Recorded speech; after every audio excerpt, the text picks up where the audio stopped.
Well, hello there, and welcome to your monthly numerology here at Readings at the Round Table. I'm Jennifer, and I am a little hesitant about March, but it's coming whether I want it to or not, right? But let me tell you, March 2025 is coming in with a roar. I mean, a roar. Okay, so the first day of March, March 1st, we are kicking it off in like real time with Venus going retrograde in Aries. Venus is going to be retrograde until April 12th, and it is going to retrograde, excuse me, it is going to retrograde back into Pisces later on in March. On March 3rd, we have Mercury moving into Aries. Now, this is a good thing because Mercury is not overly fond of being in Pisces. It rules, Virgo and Gemini. So being in Sagittarius and being in Pisces is not comfortable because it's opposing the signs that it rules. So Pisces is not the most comfortable place for Mercury. So it is good that Mercury's moving into Aries. But there's more on Mercury this month. Of course, on March 4th and March 5th, we have Fat Tuesday, Mardi Gras, and then Ash Wednesday. So I just wanted to throw that in just for fun. And another just for fun, on the 9th of March, we have Daylight Savings Time. So I know not everyone does that. Like in the U.S., I'm finding that out. But it's happening in some places in the U.S., Daylight Savings Time. So don't forget to set your clocks ahead. On the 14th, okay, here's a big one. On the 14th of March, we have a full moon in Virgo that is hitting its peak at 2:55 a.m. Eastern Standard Time. It is also the lunar eclipse. So we have Virgo and Pisces moving into the ecliptic, and Aries and Libra moving out. All right, because North Node went into Pisces in January, so that puts South Node in Virgo. This is our first one in Virgo and Pisces. So the full moon in Virgo with the lunar eclipse on the 14th is like putting us in that different ecliptic, that different feel. On the 15th, just after that powerful full moon lunar eclipse in Virgo, Mercury goes retrograde in Aries, and Mercury will be retrograde until April 7th.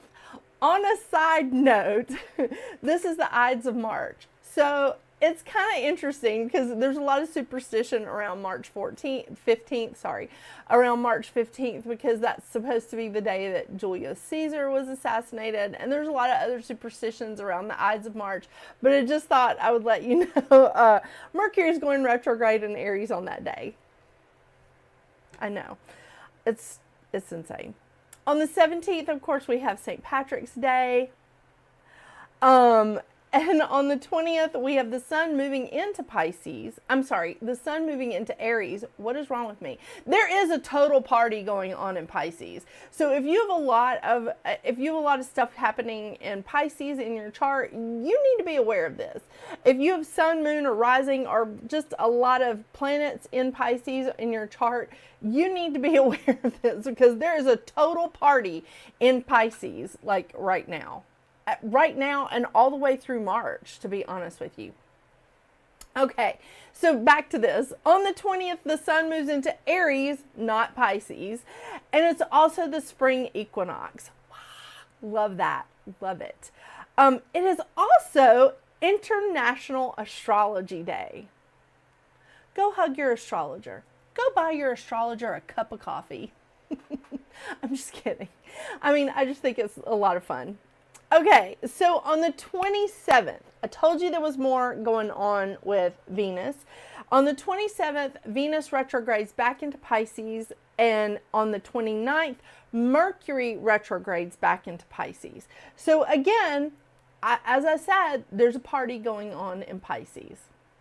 And also on the 29th, we have a new moon in Aries that hits its peak at 6:58 a.m. Eastern Standard Time, but it's also the solar eclipse. So we're moving off of the ecliptic of Aries and Libra, and we're moving into the Pisces Virgo ecliptic. So you can see that with the lunar eclipse that we have in Virgo, in the full moon in Virgo, and you'll see it in the fall when we go through the eclipses then as well.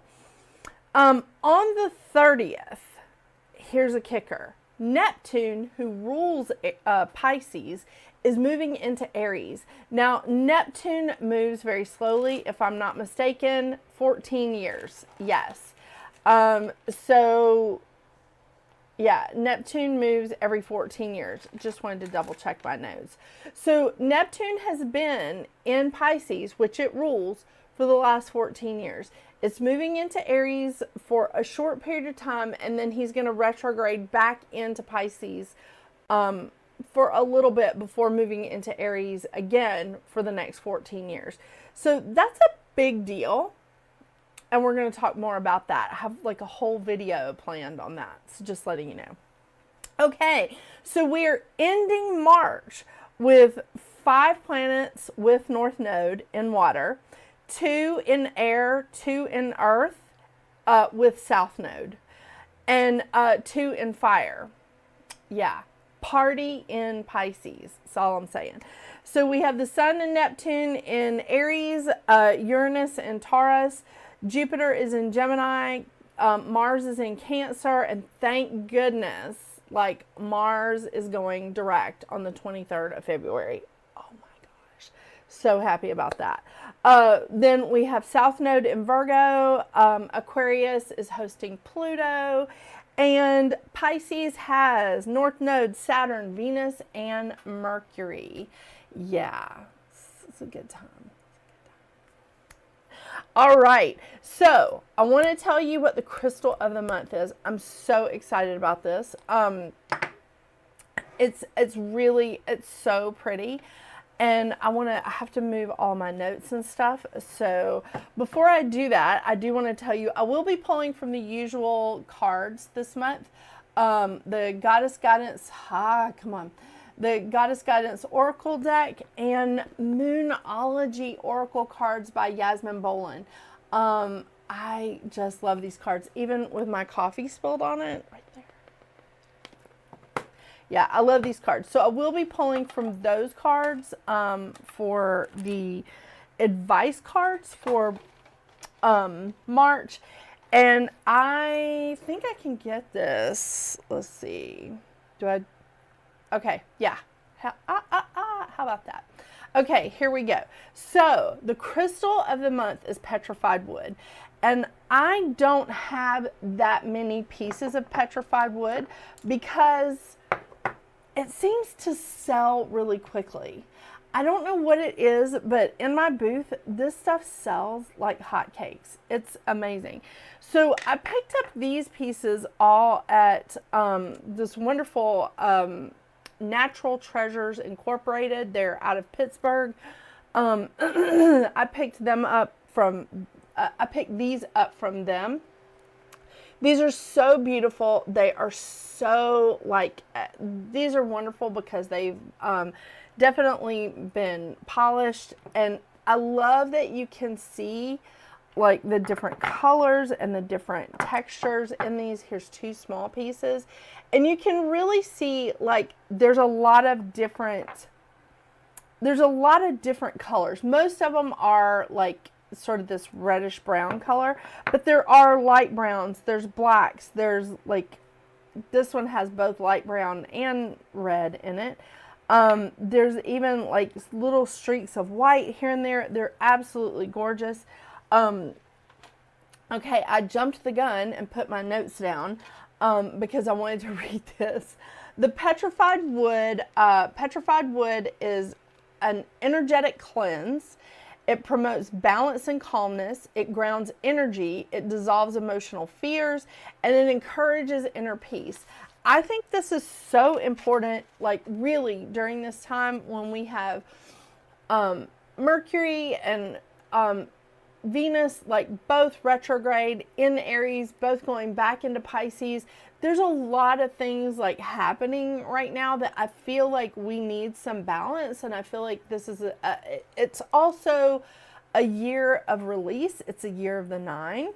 I may have mentioned this once or twice, but I think this is a pretty important thing to have this emotional cleanse. Also, it's coming right after that really powerful new moon in Pisces that I was talking about. And I don't know how much I mentioned of it in February. I mean, I may talk about it on my live show. I'm not sure. But here, let me switch this. But the thing is, this Pisces new moon is really, really important. It is like an emotional new beginning. It is a spiritual, like, fresh start, new beginning. And it is a powerful time for you to manifest. But you do have to clean out the clutter before you start bringing in new stuff. And I love this because this, if we haven't hit it by the time that you're watching this, the Pisces new moon is on the 27th. So it's it's really, really important. I mean, it's a great, powerful moon, and Pisces and Virgo are on the ecliptic now. So again, it puts Pisces more front and center, more as like the main character, you know, and Virgo, you know, as the main character. But I mean, come on, I'm a Virgo. Who isn't the main character if you're a Virgo, right? I mean, yeah. So anyway, all this lovely petrified wood, I think that this is so beautiful. I think it's a great emotional cleanser. And it also, the book that I pulled, the Healing Oracle Crystal Reading Cards, you know, I usually read from those.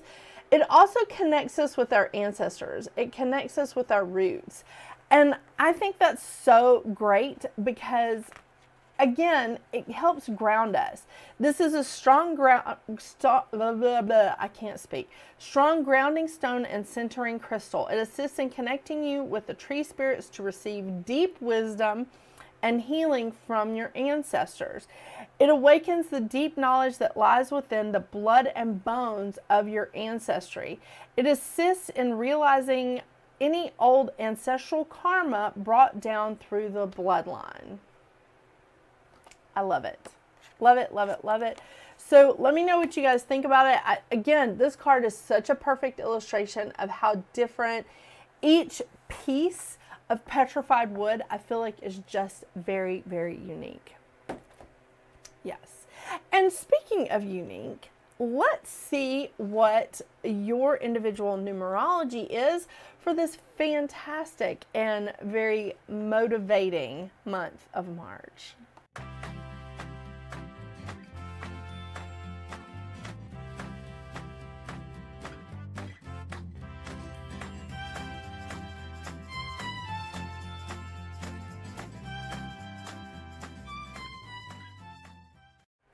Well, hello, Life Path 7. I got some good news. I mean, really. I think this is good news because for the past couple of years, maybe year, okay, at least in 2024, I don't think a lot of Life Path 7s had an easy time of it. Maybe that's you, maybe it's not. I'm just talking about maybe some of the Life Path 7s that I've been reading for. I think that this is definitely going to be a better year, but I definitely think March is going to be an improvement. I think you're going to see a lot of improvement in March. Okay, let me tell you why.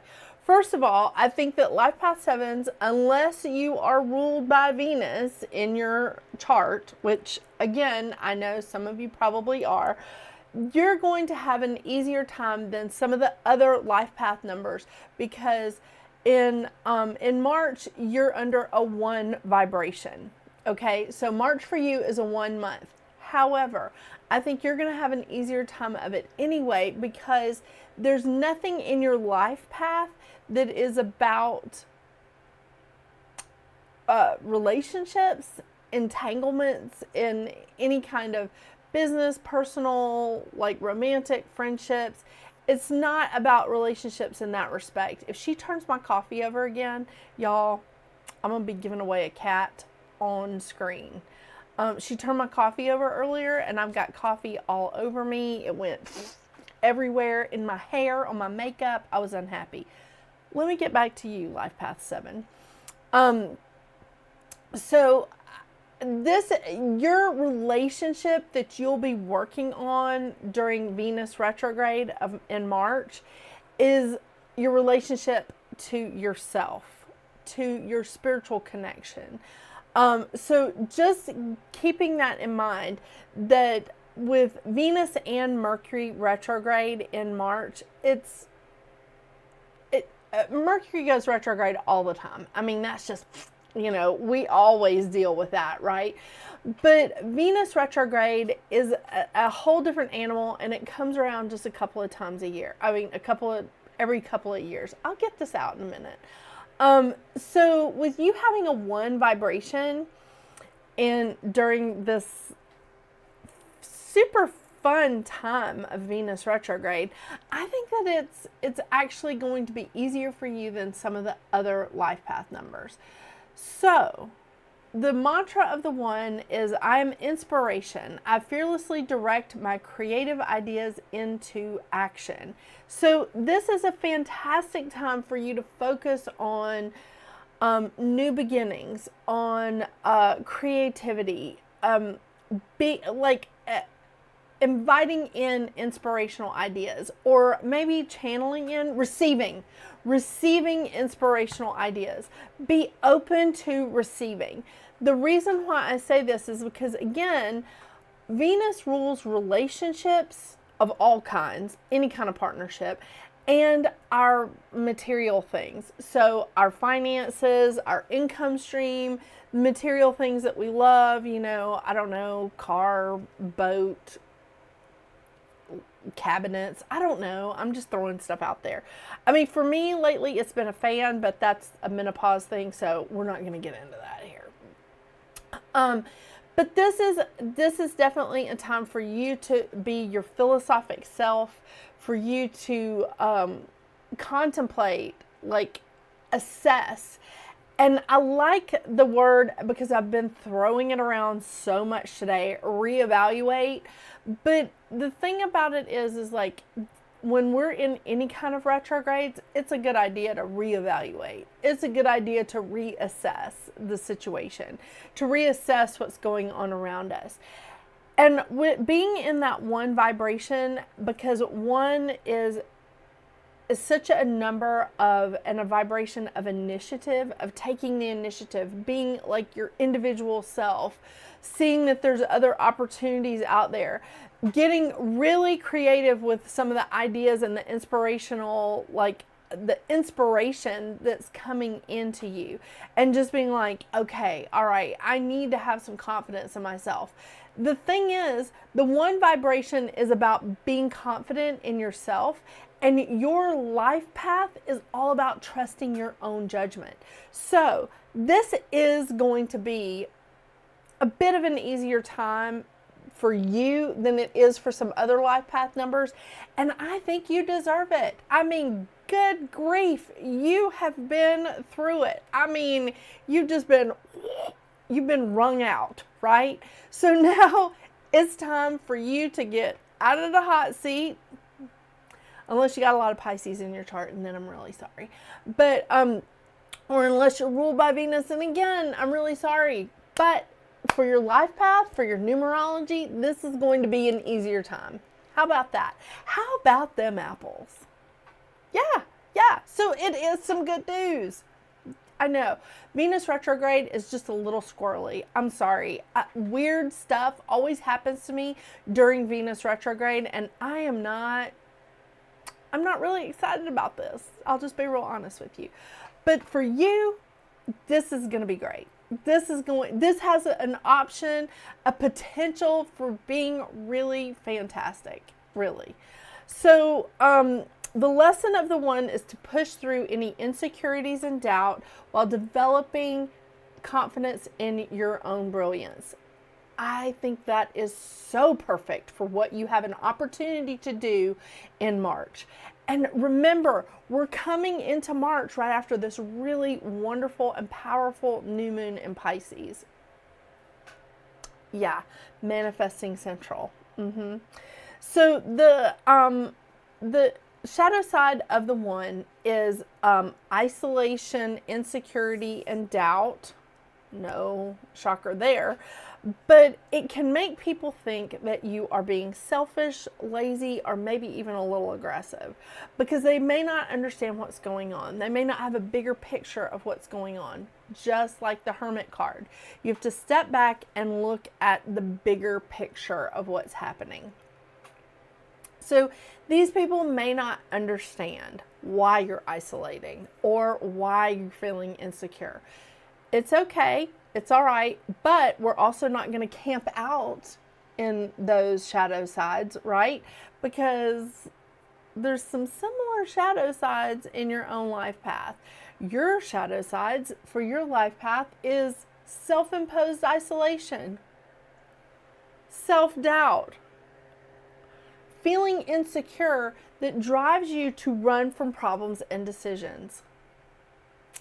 Now, the thing about it is, and I love some life path sevens, the thing about it is with a life path 7, what typically I see with life path 7 is that they may get in that for a minute.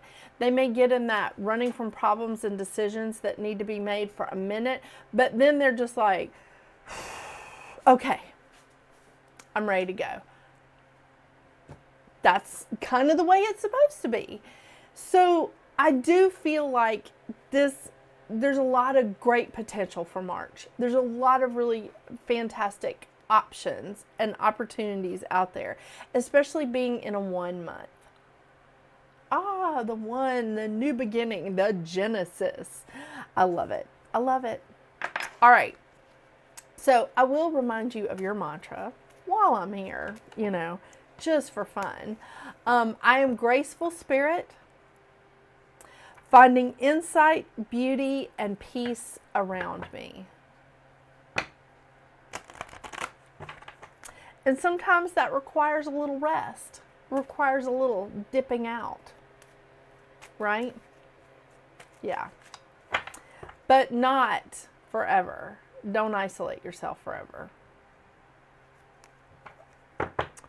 All right, let's see what the advice cards give. Hey, what's going on over there? Okay, you're just scratching. Yasmin and Mercury have been a little bit at odds lately, and Mouse is injured, so I'm really just watching the animal crew that's in my office, So much fun. It's so much fun. Ooh, Kuan Yin, compassion. Oh, this is good. I'm going to have to put my glasses on. I can't see it. Release judgments about yourself and others and focus on the love and light that is within everyone. Kuan Yin, compassion. Love that. Okay.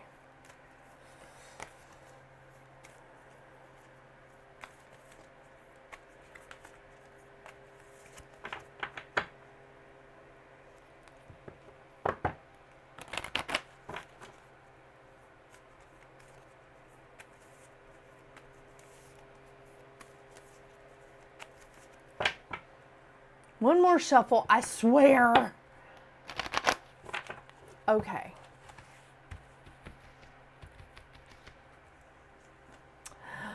Oh my gosh, would you look at that? Full moon in Sagittarius, look at the bigger picture. And what I love about these cards is that they both kind of match because this is more of a pink than a red.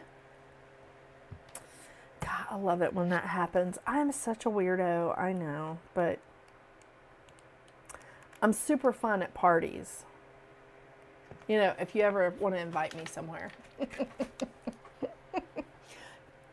Okay, full moon in Sagittarius. Look at the bigger picture. Are you thinking too much about the details of your dilemma? Fretting over minutiae can be counterproductive. Yeah. Or perhaps you're being all talk and no action. This card is a reminder that while it's a good thing to think things through, sometimes you need to take a step back and look at the bigger picture. What do you see about your current situation? What's the most positive thought you can have about it? Now is the time to count your blessings, even if you don't yet have exactly what you want. This card is also a reminder that we often have to take a few risks and go with uncertainty on this journey called life. Well, there's a shocker. Try to keep an open mind about what's the best for you. The universe could surprise you.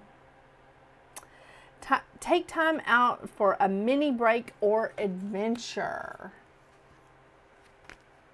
I gotta tell you, sometimes lately, my big adventure is just going to Costco or Sam's. I mean, hello, the prices.